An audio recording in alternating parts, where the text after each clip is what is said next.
அனைவருக்கும் மகிழ்ச்சி கருணை இல்லத்தின் மதிய வணக்கம்.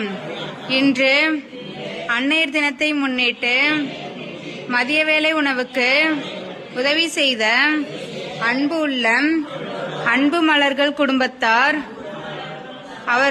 அவருற்றார், உறவினர்கள், நண்பர்கள் அனைவருக்கும் நீண்ட ஆயுள், நிறைந்த செல்வம், உயர்ந்த புகழ், மெய்ஞானம் பெற்று பல்லாண்டு பல்லாண்டு பல கோடி நூற்றாண்டு வாழ்வாங்கு வாழ நாங்கள் அனைவரும் ஆண்டவனை மனதார பிரார்த்திக்கிறோம்.